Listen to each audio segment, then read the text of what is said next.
A'oudou billah minash shaitanir rajim. Bismillahirrahmanirrahim. Assalamu alaikum. Je cherche la protection de Dieu contre le Satan, le lapidé, de par le nom de Dieu tout clément et tout plein de miséricorde. Que la paix soit sur vous. Avant de commencer la vidéo, pensez à liker la vidéo, partager la vidéo, vous abonner à cette vidéo. C'est 1,79 € si vous voulez souscrire à cette chaîne et aider le projet culturel musulman universel dont je vous mettrai le lien dans Afficher Plus. Je vous remercie beaucoup. En fin de cette vidéo, je vais vous mettre aussi présenter des cartes que j'ai refaites ce matin, la région dont on va parler et où vivent les Palestiniens, ce qu'on appelle les Arabes palestiniens. D'accord. Depuis la défaite arabe de 1948, la Nakba, la catastrophe, le désastre, en Darija on dit Al-Musiba, qui lancera dans l'exil forcé de 900 000 Palestiniens qui ont dû fuir ou seront chassés de leurs terres, confisqués, des terres confisquées, spoliées, volées de force. Ont été vidées de leur habitation, des villes, pour certains des villes, dont la seule porte de sortie sera pour une grande partie la bande de Gaza, déjà décidée en 1917 par les Anglais, ou la Cisjordanie, dont on va parler aujourd'hui. Depuis l'arrivée des colons juifs extrémistes dans cette zone de la Cisjordanie, qui est normalement sous l'autorité de la juridiction palestinienne, de la direction palestinienne, le Fatah, mais qui a des problèmes avec sa population, aussi qui a des problèmes aussi avec l'émergence d'un autre groupuscule idéologique, le Hamas. Et depuis l'arrivée de ces juifs, de colons juifs extrémistes, depuis quelques décennies, à qui le gouvernement a autorisé à venir s'installer, les conflits n'ont cessé de s'envenimer et d'aller vers des heurts violents, voire des morts et lors des manifestations palestiniennes. Et en dehors aussi.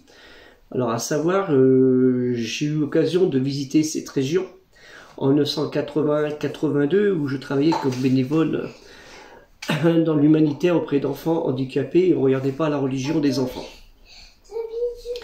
Il faut signaler aussi que des juifs aussi ont été victimes de ces conflits avec des morts, mais beaucoup moins. Sans égal avec ce que chaque jour, c'est chaque jour que Dieu fait, des colons juifs extrémistes tuent des populations palestiniennes. 1, 2, 3, 5 dans la journée.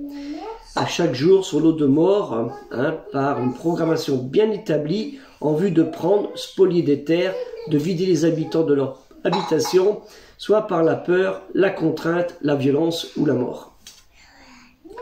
En fait, un second Gaza est en route avec la révolte arabe de Cisjordanie.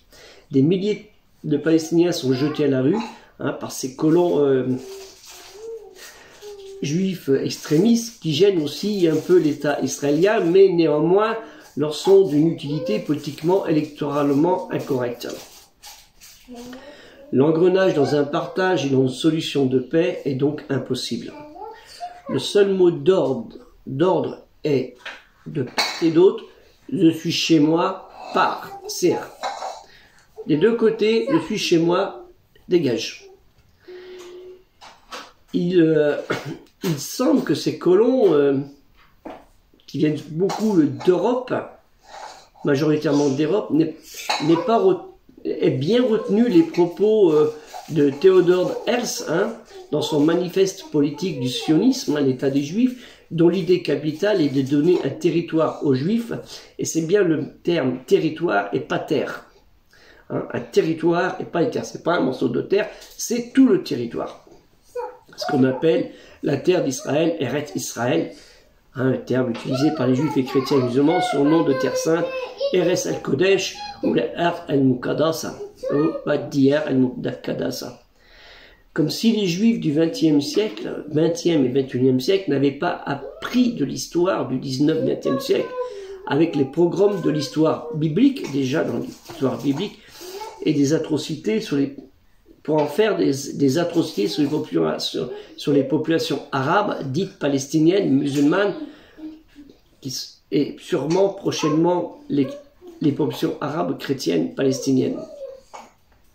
Comme si la Shoah, qui a existé, hein, je reconnais, hein, ayant eu un oncle qui a été emprisonné par les Allemands, leur a pas servi de leçon. Néanmoins, vous avez des personnages comme David Ben Gurion, hein, d'origine polonaise, donc un nom arabe, fondateur de l'État Israël, dont il proclama la dépendance le 14 mai 1948. Il fut le premier ministre sans partage du pays de 48 à 63. Hein, il ne cachait pas ses intentions. Hein. Un État juif ne sera pas viable s'il compte un nombre trop élevé d'Arabes. C'est son propos, hein, vous pouvez le prouver, c'est véridique. Pour lui, les Juifs, ils ne peuvent pas survivre s'il y a trop d'Arabes. Donc je pose la question, à quand le tour de l'extermination des Palestiniens juifs et des Juifs non arabes? C'est ça le problème aussi. Parce que pour eux, trop d'Arabes. S'il y avait des Juifs arabes, c'est trop aussi. Hein. Vous voyez ce que je veux dire? Juifs, chrétiens, musulmans, tout le monde va y passer. Donc sur ce conflit de près de 100 ans, s'est greffé une idéologie violente du côté arabe aussi, avec des groupes qui n'ont pas pour l'intérêt des populations, mais pour la destruction de populations juives et peut-être chrétiennes, même s'ils s'en défendent, pour pas choquer, mais nous ne sommes pas dupes. Hein, l'Irak, la Syrie et autres pays aux mains de ces terroristes depuis ces 30-40 dernières années, jusqu'à nos jours, en sont un exemple. Les Juifs de l'ancienne Babylone, hein, de Bagdad et d'autres endroits, ont été expulsés ou même assassinés. Hein, et les chrétiens ont fait pareil, ont été même assassinés et ont été expulsés, et ils ont dû fuir massivement ou sont restés morts par violences atroces. Malheureusement, les peuples subissent toujours et tous les violences de ceux qui disent vouloir les sauver. Il suffit de voir les manifestations des Palestiniens de juillet et août 2023, hein, c'est récent, où les propos étaient « Où est l'électricité? Où est le gaz ?» C'est une honte. La répression, c'est pas fait attendre par le Hamas. Hein. Elle s'est pas fait attendre. Hein. Il y a eu de la violence et apparemment il paraît des morts du côté palestinien par le Hamas. Je parle pas de la manifestation qui avait eu lieu les années 2018-2019, la Grande Marche, hein, où là c'était les Juifs qui avaient tué des Palestiniens. Hein, oui, de tous les côtés ça tombe. Le peuple palestinien subit le joug de toutes les idéologies. Donc, par contre, de bon nombre de dirigeants de pays arabes sont inquiets, hein, de l'ampleur que prône le Hamas, avec sa violence et son projet de guerre, et non pas de djihad, parce que djihad c'est pas ça, hein, de son projet de guerre contre tout ce qui n'est pas musulman et importe sa haine arabe, hein, sa haine arabe sur l'autre, dans la rue arabe, dans le monde arabe, dans les rues arabes d'Europe et d'Amérique. Il aimerait bien que ces dirigeants arabes, hein, aimeraient bien que cet encombrant Hamas disparaisse, mais l'opinion de la rue prime avant tout, de peur de subir eux-mêmes la colère de leur population, qui endiguent au mieux ce qu'ils peuvent, hein, ils endiguent au mieux ce qu'ils peuvent, et parfois même avec la violence, d'où l'afflux, ce qui est assez incroyable, hein, d'où afflue un nombre incroyable de réfugiés arabes et musulmans, ou non arabes, qui viennent chercher secours, protection et une meilleure vie sociale dans cette terre d'Occident qu'ils cessent de critiquer, de vilipender et de haïr. Ainsi est l'humain avec ses contradictions.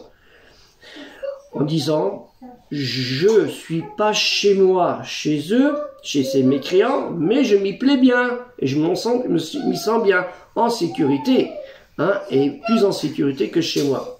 Vous voyez les incohérences. On n'aime pas des gens, mais on va quand même y habiter chez eux, parce que c'est plus sûr que chez soi. Donc je vais vous joindre un explicatif en carte que j'ai retravaillé, hein, j'ai renommé en arabe et parfois en hébreu, selon les lieux.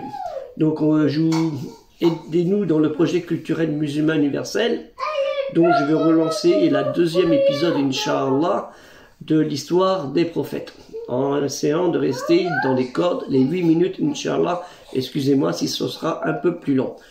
Donc je vous mets la seconde partie que vous regardez sur cette vidéo, et à la prochaine, Inch'Allah. Salam alaikum.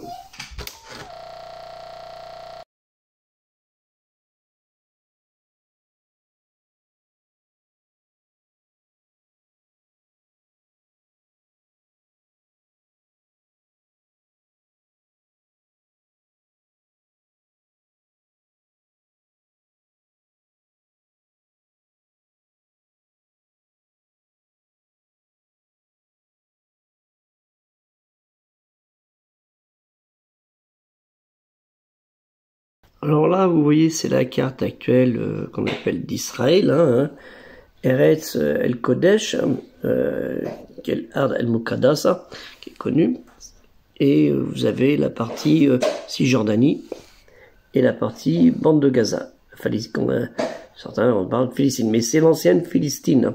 C'est là où a débuté, où sont venus il y a 3200 ans, les Philistins. Les Philistins, et dont les Hébreux étaient déjà, et Israël il y avait des royaumes, existaient avant. Ne l'oublions pas, ça. Faut regarder l'histoire. Et à côté de l'Égypte, naturellement. Elle naît, c'est l'ancienne Kemet. Voilà, donc nous allons aller après aux 2 autres vidéos pour expliquer un peu en détail ce qui est par rapport à ce que je vous ai dit dans mon discours de la vidéo précédemment. Donc vous voyez la carte de la Cisjordanie actuelle, Ad-Difa El-Khabia, et vous voyez à sa droite, à la frontière de la rivière du Jourdain, la Jordanie à droite, c'est la ligne du traité de 1994. Au nord, nous voyons Janine, les conflits actuels. Nous avons au centre Nablouz, à l'ouest Tulkarm et Kalkilia. Nous avons aussi Ramallah, une ville que je connais bien, Nablouz aussi. Jéricho aussi, une ville très ancienne, et Nablouz, en fait, c'est Shechem, la Shechem de Jacob, avec l'histoire de Dina, sa fille Dina. Et vous avez un peu plus bas Jérusalem qui est délimité, qui fait la limite de cette Cisjordanie, avec en dessous Bethléem et Hébron, Khalil que je connais aussi, plus la mer Morte naturellement pour avoir mis les pieds. Voilà le territoire en fait de la Cisjordanie actuelle. Et on verra que c'était en fait ce territoire où il y avait toute la population palestinienne qui vivait tranquillement, plus ou moins, avec quelques conflits naturellement, mais viendra l'arrivée des colons. À la prochaine vidéo. Donc sur le bord de la Méditerranée, vous voyez, je vous mettrai tout à l'heure en jaune, ce qui reste des territoires palestiniens sous l'occupation des colons juifs extrémistes. Donc vous voyez la carte, au nord le Liban, et voilà la Cisjordanie, ici ce qui est en jaune c'est ce qui reste par rapport à la carte que je vous ai fait montrer précédemment.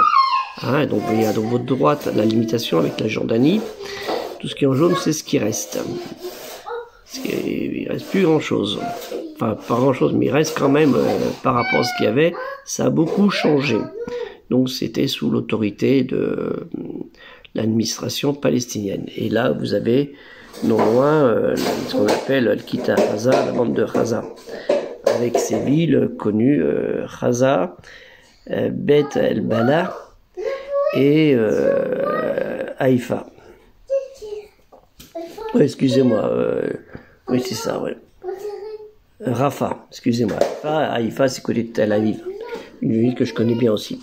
Donc, vous voyez, c'est où nous en sommes maintenant avec le conflit qui s'est reporté d'ici et qui remonte là. Mais le problème, c'est qu'avant, le conflit commençait là et est arrivé ici. Et après, c'est retourné à la case départ.